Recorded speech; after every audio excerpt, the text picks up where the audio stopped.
In celebration of Native American Heritage Month, and in our last episode about Native Americans in North America, we learned about how each of these groups first came to the Americas across the Bering Strait, and how each group formed its own unique culture and spread out across the continent.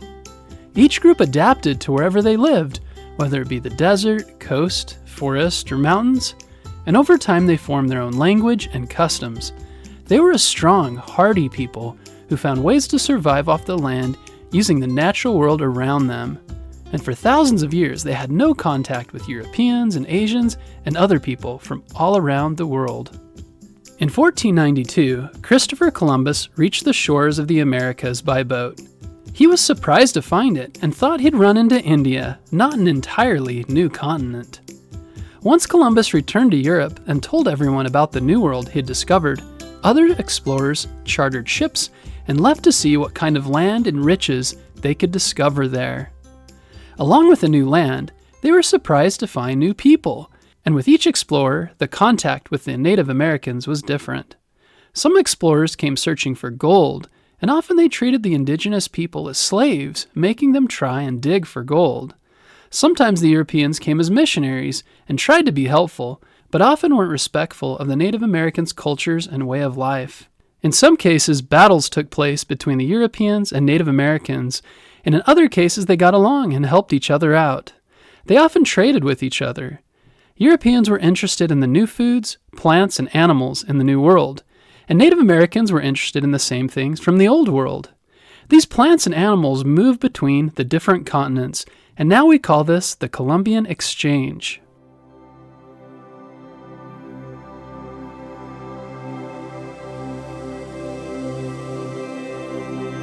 With the movement of people between the Old World and New World also came diseases. In Europe, people lived in cities with huge numbers of people living in a very small area and around animals. They had experienced disease, such as the bubonic plague, but having lived through the diseases, they were immune to them. Tragically, the Native Americans were not. New diseases caused a massive loss of life. Where Native Americans once thrived across the continent from coast to coast, after years of disease, they were left with very small groups. Some even think only 5% of the population was left. This left these small groups trying to survive and deal with more and more settlers coming into their land. If you're familiar with the story of Thanksgiving, one reason the Wampanoag tribe that held their harvest feast with the Pilgrims was so small was because of the disease that had ravaged their tribe. In this story, the Wampanoag were recovering from diseases and small numbers, and the Pilgrims were also suffering too. The feast was a time of peace and thanksgiving between the two groups of people. Like we said before, peace didn't always last between groups like the Wampanoag and the Pilgrims. Sometimes the people of the Old and New World got along, but in many cases they did not. In 1622, Powhatan Indians attacked colonists in Virginia to try and remove them from their land, and as often the case with violent conflict, later the colonists fought back. Later came King Philip's War between the Wampanoag and Puritan settlers in Massachusetts, and as more and more colonists moved from Europe to North America, the Native American people had to move further away from the coasts and into more remote parts of the country. They increasingly found themselves battling settlers, on the run, and trying to find a safe place for their families as more of the land was settled by foreigners.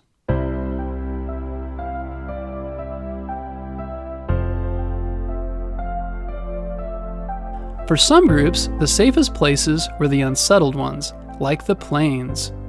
The plains are a large area of flat land in the middle section of North America, which now includes Kansas, Oklahoma, Nebraska, and other states.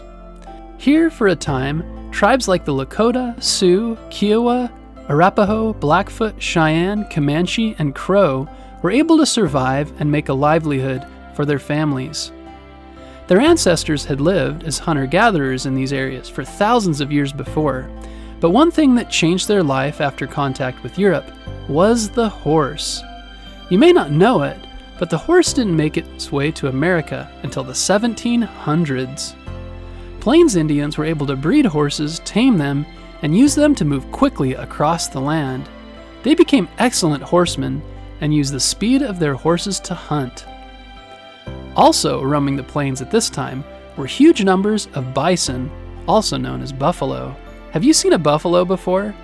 They are large cow-like animals with brown hair and horns. Groups like the Lakota Sioux were also experts at archery, using a bow and arrow. They would ride up alongside the buffalo herds and fire at them until bringing down these massive animals. They used their skins for clothing and shelter, and meat and other parts of their body for food. The Plains Indians were known for their bravery and skills in battle, and were often feared by settlers who tried to take their lands. Some of the most famous Plains Indians and warriors were Sacagawea, Sitting Bull, Crazy Horse, and Red Cloud. Sadly, over time, like the other tribes, they were pushed further into parts of North America. Eventually, many of them were forced onto reservations. A reservation was a place set aside where they could live in peace, but in most cases, this wasn't the land of their ancestors, wasn't desirable, and was land they didn't want.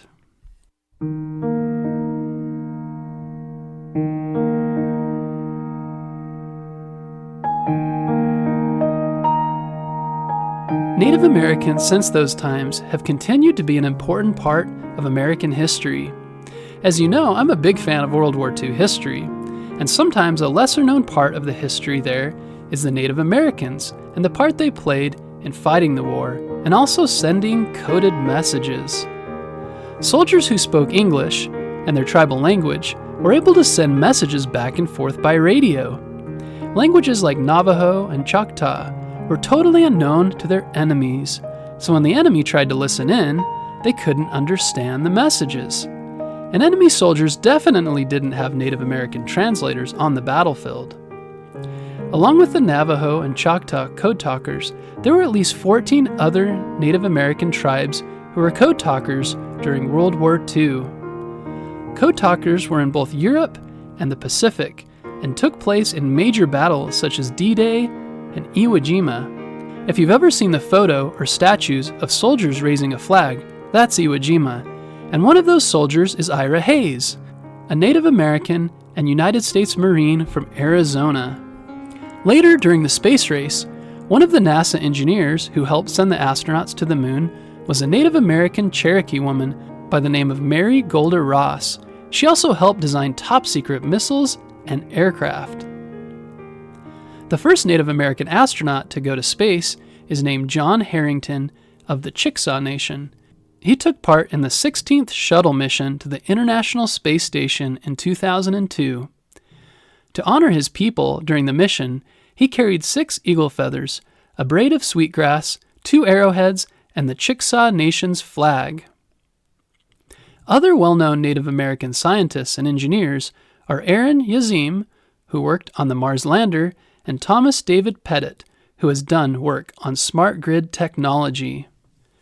In 2020, 6 Native American and Native Hawaiians were elected to Congress, and others have served in other parts of the government over the years, including governors of Hawaii, New Hampshire, New Mexico, and Oklahoma.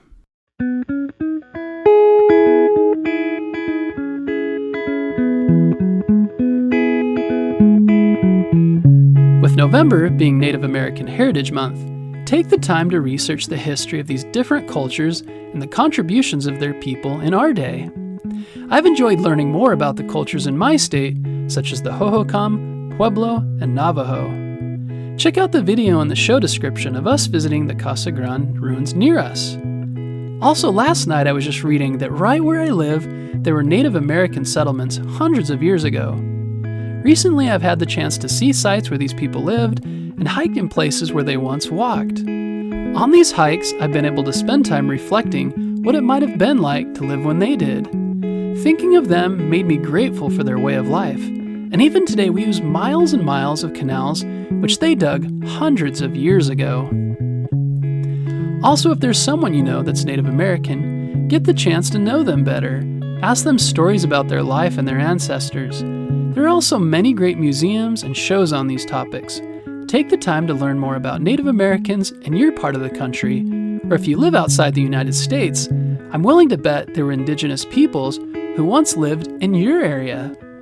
Take the time to learn more about them and consider with respect their lives and what they did in their time. Thanks for listening to this episode about Native Americans in North America, and be sure to tune in next Monday for a new episode.